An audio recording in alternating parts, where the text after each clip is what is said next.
Welcome to the I'm Not Dumb But podcast, where we won't claim to have answers to life's deepest questions, but we promise you an exciting journey into the realms of knowledge you never knew you needed. Join us as we dive headfirst into topics that might be mainstream, but not common knowledge. From artificial intelligence to conspiracy theories, no topic is too taboo for us to explore. Let's get curious together. And on this episode, Israel has declared it is at war after a sudden, unprecedented, and deadly surprise attack by Hamas this morning. we'll be discussing the recent attacks in Israel, the Israel and the Hamas war, and we'll try to understand the Israel and Palestine conflict. I'm your host, Caesar, joined by Rob, Victor, How y'all doing? and with a special guest, Chris. Hey. What's up, fellas? How y'all doing?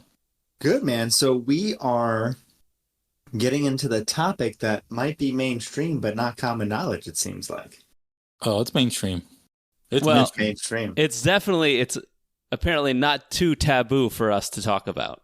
Nothing Yeah. is. Well, everyone's talking about it. So we might, Pushing as well, the limits here at I'm Not Dumb, but we might as well put our spin on it.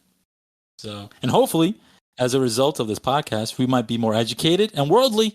Anyway, we'll go through it. We'll go through it. So, on Saturday, October 7th, Israel was surprised by what was an unprecedented attack by the Palestinian militant Hamas group.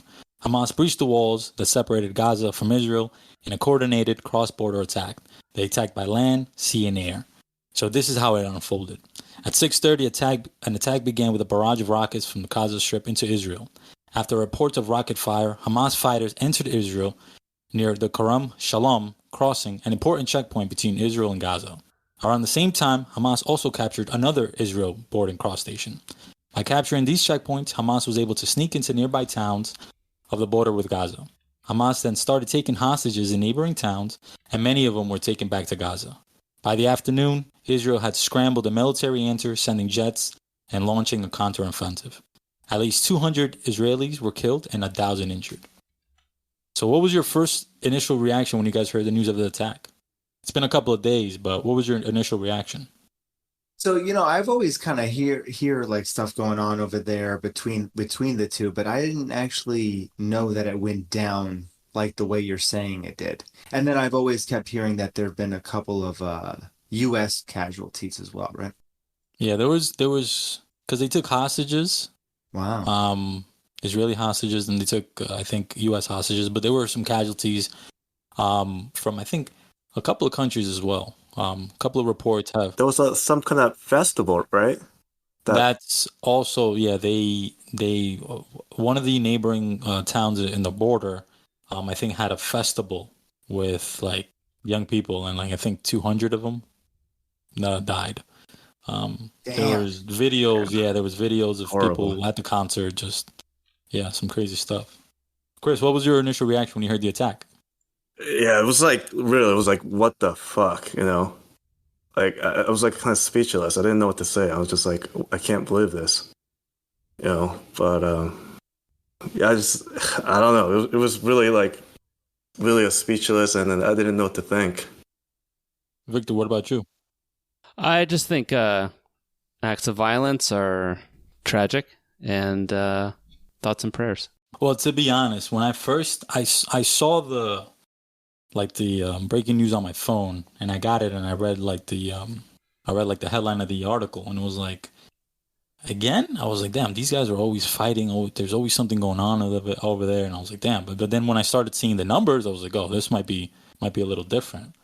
I don't think I was recently listening to a reporter on like NPR, and they were talking about how don't conflate what's happening now as that it's ever even stopped, because apparently this has been going on consistently and constantly, that there's violence in that region. And we'll talk about that later. Continue. And the news just picks up on it at certain times. It's not that it goes away. It just gets highlighted at certain points. I gotcha. So we're seeing it as like, oh my God, something's happening now, but it's actually, this is just continuous. and we're just it's a continuous thing. It's not. We're just seeing snapshots of what's happening. It's a continuous thing. The difference is with this attack was the coordination of it. It was both by by land, by sea, and by air. So I've always seen the videos of like the Iron Dome and like rockets going off, and anytime you hear or anytime I see, Israel, Palestine, any of those conflicts, I always see like that long exposure shot of just missiles going and meeting each other in the sky. You know what I mean? But this was a coordinated attack. This was a coordinated attack, all three fronts. But what you just mentioned, the Iron Dome, was another element to this attack that makes it unprecedented because they launched, I think, 1,000 rockets. And the Iron Dome didn't have the capabilities to stop all those rockets, which is what makes his attack unprecedented. Wow. On a side note, is it me, or has the word unprecedented become like more of a common word? Like it came out of nowhere, right? Everyone's saying unprecedented and unprecedented. Well, I mean, from what I'm hearing, this is precedented, or it happens unprecedented. Often. Yeah, unprecedented has been around since the 1800s. So, as it's a new word, I don't think it is. I think it's been used in English for a good amount of time. Are you sure about that? I just looked it up. Because the word, no, I'm not saying it's a new word. I'm saying that the frequent of it has been increased. There's a report that in 2020, the word was used 16 times more than in 2019. And in 2020, the average search volume for the word unprecedented was up 323% from 2019. It went up 323%? It went up 323%. Is so that you're talking unprecedented as well? Probably. We live in some unprecedented times. It went up 324%. Unprecedented for sure. We're just trying to get exposure here. Yeah, we're just trying to get. But yeah, I'm just trying to make a little light of the situation. Just because it is just heartbreaking all around. But listen, man, we're here to learn. So exactly, let's we're here to learn. We're here to learn about what's going on. Yeah. So why did Hamas attack Israel on this time? There were several reasons as to why. People are speculating. But in a recorded message, Mohammed Deif, the leader of the military wing of Hamas, said that the group had decided to launch an operation so that the enemy will understand that the time of their rampaging without accountability is ended. So Deif said in his recording that Hamas had repeatedly warned Israel to stop its crimes against Palestinians, to release prisoners whom he said were abused and tortured, and to halt its expropriation of Palestine. He also cited occupation of the West Bank, which we're going to talk about a little bit later on.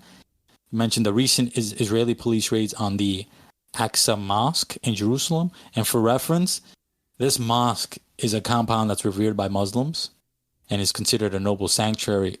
And by the Jews is also considered the Temple Mount. So this is one of the most deeply contested sites in the Holy Land.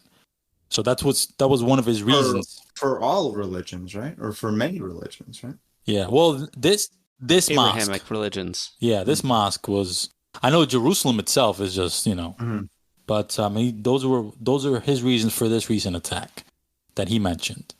So what was Israel's retaliation for the attacks? So Prime Minister Benjamin Netanyahu warned Israelis to embrace themselves for a long and difficult war. He formed an emergency government, created a war management cabinet, and following initial airstrikes in Gaza, Israel stepped up its offensive, ordering a complete siege of Gaza, including halting supplies of electricity, food, water, and fuel. And at the time of this recording, Gaza's only power station stopped working, and because they ran out of fuel. Since Israel's counteroffensive, it's been estimated that about 1,100 people have died in Gaza. A lot of loss of life on both sides. A lot of just messed up situation. Now, just to go, because you hear Palestine, you hear Israel, you hear Hamas, you hear all these other. Can we differentiate what these different titles are? I mean, Hamas, from what I'm reading here, because I don't know, I'm not dumb, but I'm looking it up. I mean, it says from our government website that it is it's an organization in 1987. It was formed in 1987, but it's a terrorist organization. Yeah. Yeah, it's a military organization, and I think the best way to explain Israel, Palestine, Hamas, and this whole situation is to take a look at its history. mm-hmm. And this history has multiple layers, and it runs deep. The conflict goes back. It goes further back than, remember when those fucking people were arguing between, like, was that dress blue or white or gold and blue? Remember that shit? It goes back further than that. It goes further back than Biggie versus Tupac or East Coast versus West. It's before that. It's before that. This is Cain and Abel stuff. Has a little bit after of it. That. Or before, we don't need after that. It goes back to the 40s. Yes. Like 70 years ago, or 80 years ago. Yeah. But based on my research, I'll let you know. So Israel and Palestine's conflict is a long-standing and complex dispute rooted in historical, religious, political, and territorial issues, right? It's literally impossible to cover all these details in this brief over. I'm just going to give a generic brief overview just to try to get a better sense of what's going on. Mm-hmm. So from my research, I think the conflict has roots back to the 19th century when Jews, primarily in Europe, began to seek a homeland of their own, right? So this was the nationalist movement called Zionism. You guys have heard of that? Yeah. So the goal was to create and support a Jewish national state in Palestine, the ancient homelands of the Jews. So here's where things get interesting. So in 1917, the then Foreign Secretary Arthur Balfour, he wrote a letter to one of the Rothschilds, who was a prominent Jewish figure, and he committed the British government. Who is this? Oh, Arthur Balfour. Who the fuck is he? He's the then Foreign Secretary for Britain. Okay. In 1917. So he wrote a letter to one of the Rothschilds. Top hat, mustache. Probably Racist. Definitely racist. Well, we don't know. No, we probably I wasn't around. I mean, it's when? The 19th century? 1917. He's definitely racist. Well, he wrote a letter saying, hey, I'll support you guys. But no, he wrote a letter committing the British government. And he's like, okay, we're going to establish a home for the Jewish people in Palestine. The problem was that 90% of the population in Palestine was made up of Palestinian. So after World War I, the League of Nations granted Britain to take over Palestine and then allow it to administer the territory. So this resulted in a giant influx of Jewish immigrants to Palestine. Wow. So at that time, tensions started beginning to rise. Mm-hmm. Because the Palestinians at the time was like, this is confiscation of our land by a, European power. So that's the. And do we know why Britain picked Palestine at the time, or I'm assuming it was around World War I. Mm-hmm. I'm assuming maybe they reached out to Rothschilds for financial support. No, I think he asked why did they pick Palestine. Because that's the ancient homeland of theirs. That's the ancient homeland of the Jews.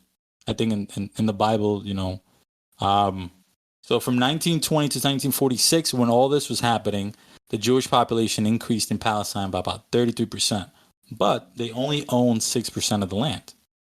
So then the UN, United Nations stepped in and created like a charter to divide the land and make two separate states. Jewish and the Palestinian and the Palestine, right? But that plan was accepted by the Jewish leaders, but rejected by Palestinian leaders at the time, which started and led to more violent clashes. So in 1948. Now, is this because I think at this point, how was British colonialism affecting the area? Well, based on that charter, they had like a four-step plan where they were going to set up these two states, have them like commingle, cohabitate, and then they were going to dip out. Britain was. Right. So what was their power in that region at that time? They had a lot of power because that area was actually from the, I think, the Ottoman Empire, which was already, in shambles. So at that time, So the British had complete control over that area. yeah. Okay. Yeah. So, they came up with a plan, and they was like, yeah, we're going to do this, and then we're going to dip. Because we know these people don't like each other, so we're going to try to help out, and then we're going to bounce. But that plan was not implemented because both sides couldn't come to an agreement. But in 1948, Israel announced its establishment as an independent state. It's still, you had a giant Jewish influx of immigrants in that area in what is considered historic Palestine. But the neighboring states are all Arab. In response to neighboring Arab states, Egypt, Jordan, Syria, and Iraq all launched an invasion against independent state Israel. When was this? Hold on. This was in 1948. Okay. Yeah. So a year later, in 1949, they reached a ceasefire. And at that point, Israel, the now independent state of Israel, reached and had control over 78% of what is called historic Palestine. So they went from owning 6% of the land. After this, they now own 78% of the land. Wow. And the remaining 22%, which was considered Gaza and the West Bank, were occupied by Egypt and Jordan, respectively. And that's going to be important later on. I think Disney made a movie about this, but it wasn't as popular as Dumbo. I'm trying. I tried. Did they really? No. It's called Pocahontas. It didn't make it. They didn't make it. Yeah, they're going to come out. I thought that when I laughed at that joke when I wrote it. Well, clearly we are learning a lot about you today. I trying to bring some levity to the So Palestinians are pretty much still pissed from the initial back in the 1910. There's still people there. So that's what I'm saying. People there. So what I'm saying is like they were still upset about that the British came in taking over the land. Is that one of the main reason? That's this deep entrenched reason that a foreign power came, tried giving away our land to this other religion and people. Jeez. That definitely this is all part of what they call the British Mandate of Palestine. Okay. Yes. Wow. Yeah. So this I didn't know that. No. Actually, no. This. Yeah.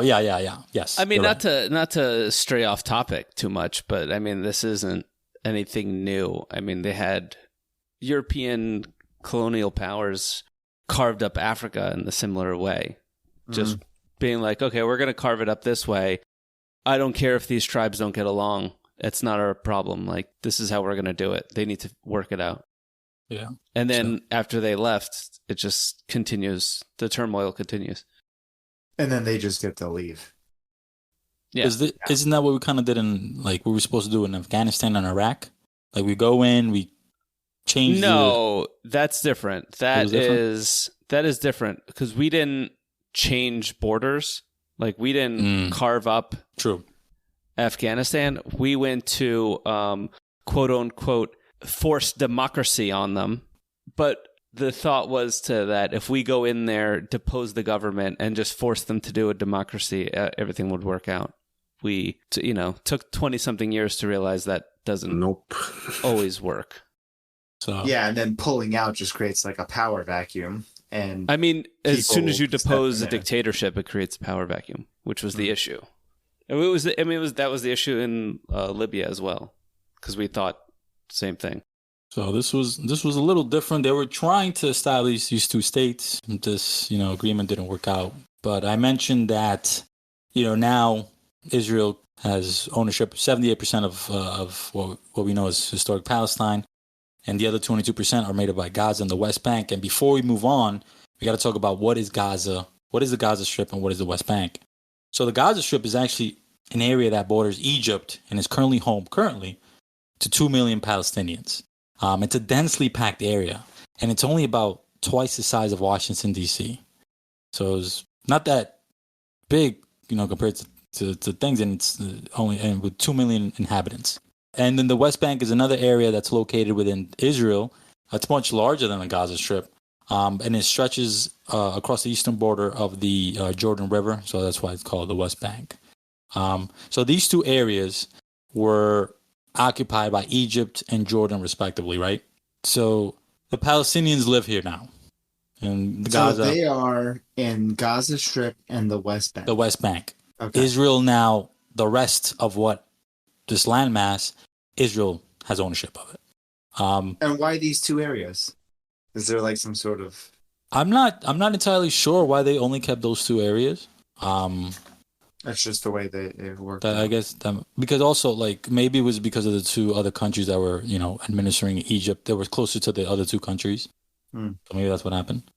So in 1967, right, the hostilities between Israel and their neighboring countries continued and resulted in what was known as the 6-Day War. So Israel, Egypt, Jordan, and Syria were all involved in a military struggle. And this struggle ended after the UN Security Council called for a ceasefire. So the aftermath of this war, it was only 6 days, resulted in Israel seizing and controlling the Gaza Strip and the West Bank. And now Israel, 1967, has control of the whole landmass. Along with it, thousands of refugees from the war, plus millions of Palestinians that are now under the Israeli rule, because now they control both Gaza and the West Bank. So as the state of Israel was becoming stronger and tensions between the Palestinians continued to mount, the Palestinian Liberation Organizations, or what I think you've seen around the news, the PLO, emerged as a leading voice for the Palestinian rights. And over the years, clashes and violence continued between the Palestine and the Jewish people, boiling into what is referred to as the First Intifada. Have you guys heard of that term before? I've heard of it. I've heard of it. I don't know actually what it is. So the Intifada was between 1987 and 1993, and these were protests erupted by Palestinians that rose up in both the Gaza Strip and the West Bank. And these protests were aimed to end Israel's occupation of these two territories and to create an independent Palestinian state. So this uprising led to the signing of what is called the Oslo Accords, which was kind of like a framework for peace and negotiations between Israel and Palestine.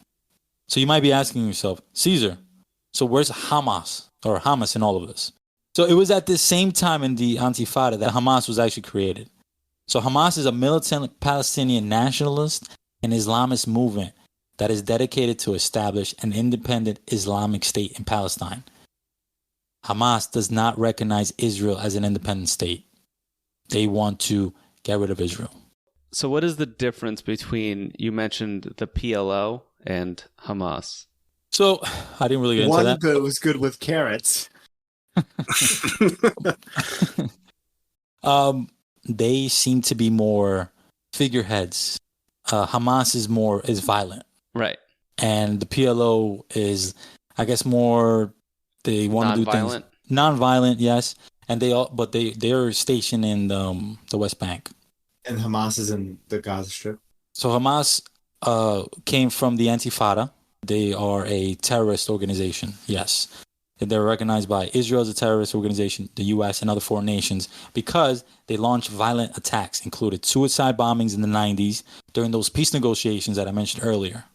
During the Oslo Accords, they did suicide bombings, which kind of scrapped the whole accord. And again, in the early 2000s, they launched suicide bombings and violent attacks that killed many Israeli civilians. So from 2000 and 2005, a second Intifada happened. A violent Palestinian uprising brought renewed conflict and suffering, further deepening the divide between the two sides. So in 2007, Hamas actually took control of the Gaza Strip, creating a political division between the West Bank, now controlled by the Palestinian Authority, and Gaza, controlled by Hamas. After an armed confrontation, Hamas expelled the Palestinian Authority and gained full control of the territory. So this terrorist organization gained control of what we now know as the Gaza Strip, which I mentioned earlier has about 2 million Palestinians inhabitants. So this recent attack, this was from the Gaza Strip or the West Bank? So this recent attack was from the Gaza Strip. That's why Israel declared war on Hamas. Oh, so Yes. most of this fighting is happening right now. On The Gaza Strip, not Yes, the West Bank. not the West Bank. Oh, Yes. interesting. I'm sure there's a lot of like stuff happening there too, but Yeah, there's probably stuff. There is, which I didn't even get to. Oh, wow. I'm about to finish the whole history, but there's many things that I didn't even broach, but are important to this whole conflict. Okay. So I mentioned the Gaza Strip has a few checkpoints between Israel and Egypt, and after Hamas took control of Gaza, Israel imposed a land, air, and naval blockade on the Gaza Strip. So nothing can get in and nothing can get out unless it was authorized by Israel. The Gaza Strip has been under this blockade since 2007.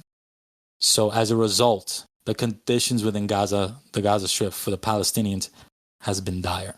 Over the next 16 years, there's been a couple of wars, a couple of smaller battles, and Israel continues to, fight the Hamas on the Gaza border. But Hamas continues to grow, and they continue to get more violent, and they continue to have more of these rockets, which allow them to attack Israel from time to time. So that was a brief history lesson between Israel and Palestine and where Hamas fits in all of this. And I left a lot of things out because, like I mentioned earlier, this conflict between these two sides, Israel and Palestine, has multiple layers. And to explore those layers is beyond the realm of this podcast. What do you guys think of the history? Are you guys a little bit more well-versed as to the conflict? Are you guys a little bit more understanding of, what's going on? I mean, it's from what you described, it's a very complicated situation. It's a long history with many parties involved. Maybe too many parties involved. And I'm not even talking about Israel and Palestine themselves. I mean, it's, the British, the Western powers, just a lot of cooks in the kitchen. Yeah, I mean, it kind of makes sense. You see a lot of this type of stuff today, this type of intervening of power. But I could totally understand what is happening out there now. I didn't really know it to that level at all, honestly. Yeah, same here. Deep, like you said. Yeah. Many layers. Yeah, many layers. Just like an onion. Like an onion. Like an ogre. Has many layers. Like an ogre. They stink? Yes. No. Oh, they make you cry. But yeah, this is it runs deep, man. It's just one giant kerfuckle that once I started getting what? I was trying to say kerfuffle, whatever. Kerfuckle or a kerfluffle? Is that what it is? It's not a kerfuckle. At that. But yeah, this is anyway, a lot of human suffering on both sides. So who is mainly in charge of the West Bank then right now? The West Bank is controlled by the Palestinian or Liberation Organization, PLO. So the PLO. Yes. Okay. And Hamas is the one they won power. I guess they were voted in by the people in 2007. And then they never had any sort of election again. But so the U.S. and the world had a response. So since the attacks, Israel has the full backing of the U.S. government. And currently, Congress is actually working on a $2 billion aid package for them. Representatives of approximately 100 countries have reacted in the war in varying ways, and at least 40 nations have publicly expressed their condemnation of Hamas, explicitly decried its tactics as terrorism. And even in recent developments, I think, if not as of this recording, U.S. and Qatar blocked $6 billion in funds to Iran because they suspect they were supporting Hamas. So have you guys seen any other reactions around the world? I just saw that one flight that the British Airways flight that had to turn at Tel Aviv just before it got into Israel and had to go. Oh, I don't know about that. What happened What there? happened to that? No, I guess it was coming in Tel Aviv and then turned right back around and went right back. I'm not sure what happened, but It was like, fuck this shit. Yeah. Where was it coming from? Shit's popping off. I'm I turning think around. England. Yeah. Gun store, liquor store, gun store. I'm out of here. One of the as the dust is settling and as the Israel's doing its military strategy, some critiques of the Israeli government have slowly been trickling out, and it's been geared and focused to the logistical and intelligent lapses of the Israeli government, as well as the U.S. intelligence. Because from all indication is that both Israel security and U.S. intelligence didn't know that this was happening. Right. So this was a surprise. Right. Surprise. That was one of the questions I had. Like, if they were the terrorist group and on the watch list, whatever, I was just kind of curious why, like, no one picked up or any intelligence of anything. Like, why was this a surprise? So the reports are, and like they've asked the same question. They're like, Israel has highly sophisticated intelligence capabilities, both in terms of collecting information about potential threats within its own country and outside of it. So the question arises, how did they miss this? How did the U.S. intelligence also miss this? I mean, I think you're giving too much credit to intelligence organizations in general. It's not like Tom Cruise and the fucking Mission Impossible 1, 2, 3, 4, 5, 6, 7, and 8 coming out. It's not like Minority Report, all right? There's no precogs there predicting the future and then someone stopping it. Like, intelligence organizations are ran by people who need to get information, who need to get out there. They make guesses, sometimes educated guesses. They can get it wrong. They can predict things that never fucking happen. Like, they're not fortune tellers. You know when you go through the Easy Pass and they always give you like that bag to put your Easy Pass in to protect it? Maybe they were using something like that, and then just no one was able to pick it up. The electronic signal blocker bag, yeah.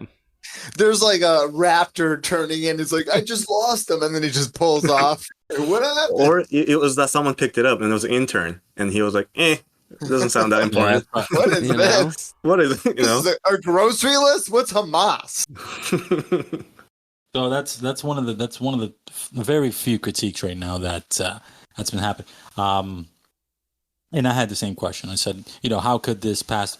Even I agree with everything Victor said, but even then, there was no, because of the coordinated attack. Like I said, they did it in 3 different levels, as well as all the rockets that they fired. Only time will tell how this happened, but that's one of the things that I was kind of like a little surprised about. Is there like a level or like where the Hamas group, like a rate, like in there, like a terrorist, like is there a rating Hamas. of like, Hamas? Is there a rating of like how dangerous the terrorist group they are? Like, is I have that no idea. Like Picante? Are they Picante? Are you trying Hamas? to do like a tier list of tier list for terrorist groups? no? Because don't they have a list for like most? All right, guys. First up, S tier, IRA. Like they had it down. They had it things planned out. Taliban, A tier. Third, Enterprise Rent-A-Car, and then they probably do. These intelligence agencies have like these tiers and stuff, but I'm not sure. To be honest, I'm not sure.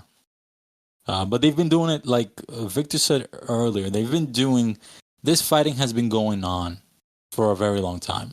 I mentioned earlier about there's been 4 wars since like 2007.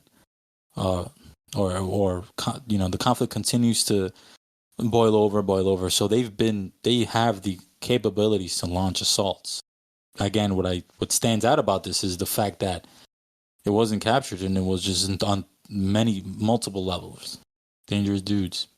And now, so as Israel continues to bomb Gaza, one question has risen.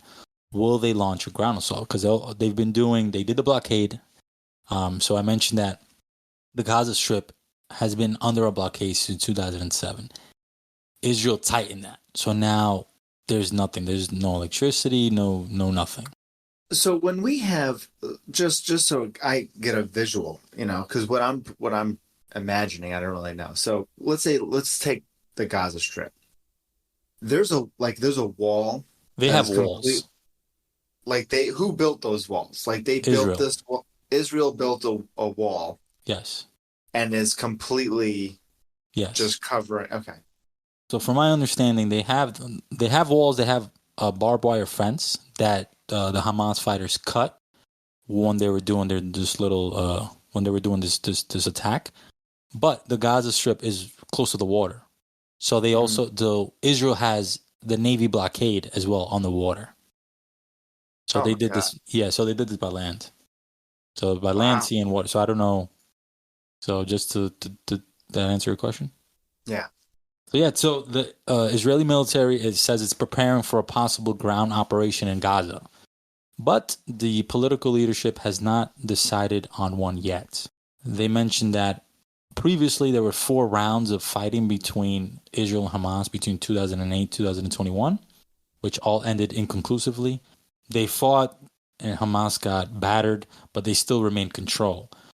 So they mentioned that removing Hamas from power would likely require that Israel reoccupy Gaza, at least temporarily. And even then, Hamas has a long history of operating as an underground insurgency in areas controlled by Israel.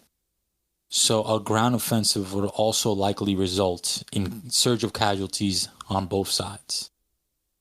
But also, a ground invasion will also increase the risk of a war spreading beyond the Gaza Strip, because Iranian-backed Lebanese militant group Hezbollah also fired anti-tank missiles at Israeli military positions and claimed to have killed and wounded troops. And this happened, I think, fairly recent. Yeah. So this is ready to pop off. Like I mentioned, the future is bleak. But this has been happening for a very long time now. Where does this go from here? Only time will tell, right? I'm not well versed in all this information. I still am not to know what will happen. Will this lead to, I guess, us, America, to get involved, or were they involved before too in those other wars, like 1990, whatever you.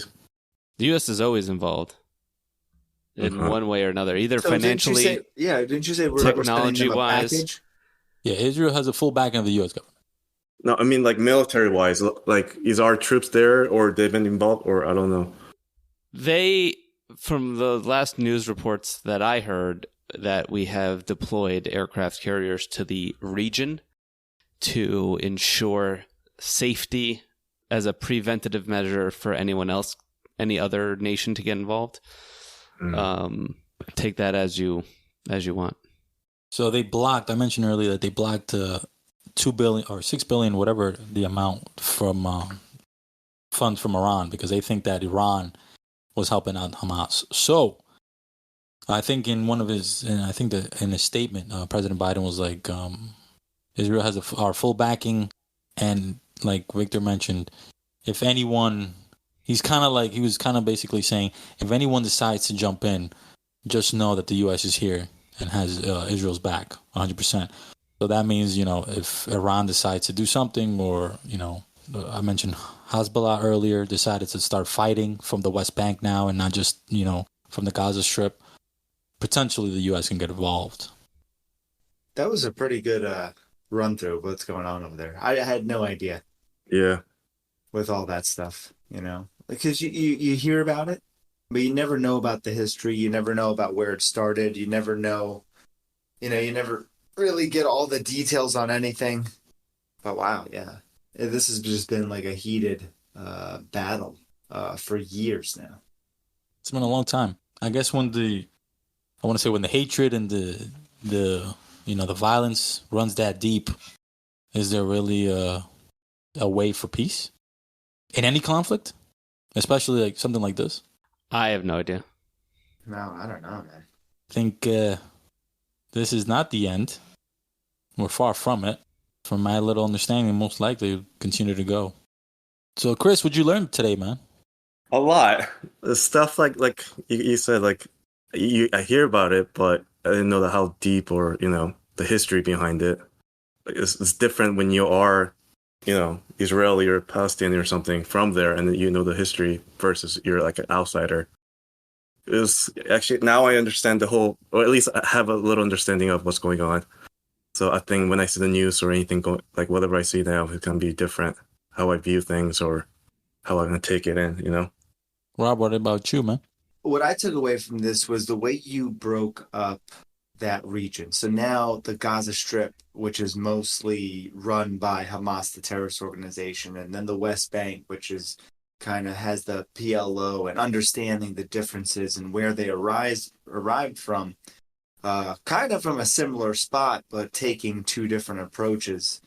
It clears up a lot, because this is stuff you always hear and you have no idea.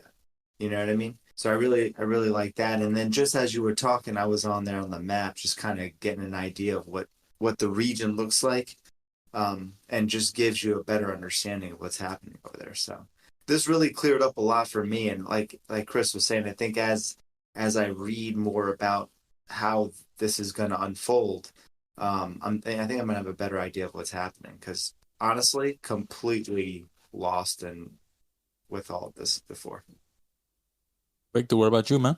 I think you did a good job just giving a brief summary of what's been going down. It's hard to get stories straight, or just to get a rundown of the facts when finding information about this topic. Because like social media will pull you which way and the other of who you should support or whatever you want to call it.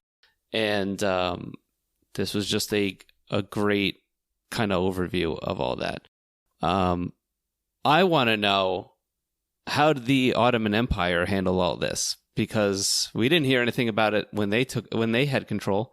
So they're not here Ottomans anymore. So we don't need to worry about that. Exactly. That's probably why. Bring back the Ottoman Empire, or no? Negative. Bring back the Roman Empire too. Fuck it. So we want to thank you for listening. And if you enjoyed today's show, feel free to name drop this podcast to your friends and family. Stay updated on new content and join in on the discussion. Check us out on YouTube at I'm Not Dumb But Podcast. And on Twitter at I'm Not Dumb But. Please rate, like, and review wherever you get your podcast. And until next time, stay curious. Deuces. Later.